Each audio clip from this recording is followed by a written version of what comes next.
झारखंड में पंचायती राज व्यवस्था को और प्रभावी बनाने के लिए ग्राम प्रधानों को आवश्यक प्रशिक्षण दिया जा रहा है ताकि ग्राम सभा में योजनाओं के चयन में मजबूती और पारदर्शिता बढ़े। साथ ही राज्य में पेसा कानून के लागू होने का मार्ग प्रशस्त हो। देखिए रिपोर्ट।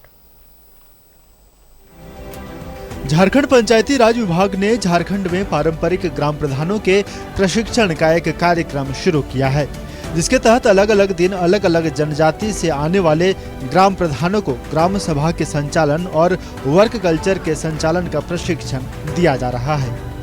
झारखंड में लगभग 16,000 पारंपरिक ग्राम प्रधान हैं, जो कि पेसा कानून के अंतर्गत आते हैं। वैसे तो झारखंड में 30,000 के आसपास गांव हैं। इनमें से फिलहाल 7,000 के आसपास ग्राम प्रधानों को प्रशिक्षित करने का कार्यक्रम चलाया जा रहा है। ये ट्रेनिंग तो अभी विभिन्न प्रकार की ट्रेनिंग दी जा रही है और जितने भी पंचायत के जनप्रतिनिधि हैं उन सब के लिए ट्रेनिंग होती है ब्लॉक स्तर पे, पंचायत स्तर पे।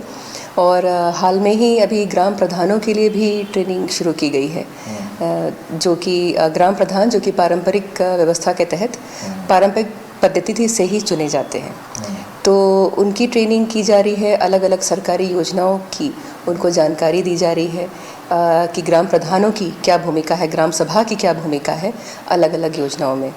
झारखंड में जमाने से पेसा कानून लागू करने की मांग थी, जिसके लिए विभाग ने पूरी तैयारी कर ली है।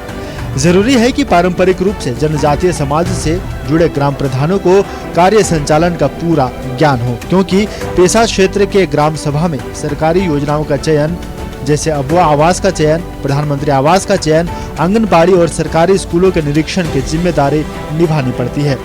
ट्रेनिंग के बाद ग्राम प्रधान यह काम बेहतर ढंग से कर सकेंगे।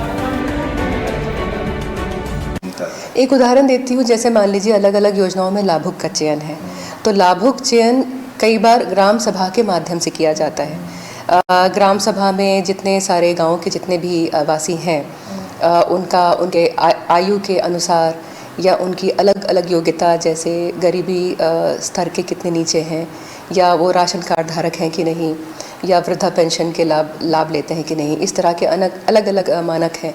तो उसके आधार पे अपने हर ग्राम सभा में एक सूची तैयार की जाती है, या हम लोग वही प्रशिक्षण दे रहे हैं कि आप लोग अपने अपने गांव में एक लाभार्थियों की सूची तैयार कीजिए, ताकि अलग अलग योजनाओं में जब भी लाभुक चयन की ज़रूरत पड़े या किसी और भी तरह की ज़रूरत पड़े, तो आप इस प्रकार से आप सरकार को अपना जो है प्रस्ताव अनुशंसा समय पे दे सकें। और भारतीय लोकतांत्रिक व्यवस्था में त्रिस्तरीय पंचायत व्यवस्था विकास कार्य के लिए बेहद आवश्यक है। ग्रामीण क्षेत्रों में विशेषकर पारंपरिक ग्राम प्रधानों के पेसा अधिसूचित क्षेत्र में ग्राम सभा में महत्वपूर्ण निर्णय लिए जाते हैं। प्रशिक्षण के बाद ग्राम प्रधान बेहतर ढंग से कार्य संचालन और निरीक्षण का दायित्व समझ पाएंगे। कैमरामैन हेमंत के साथ शाहनवाज अख्तर की रिपोर्ट।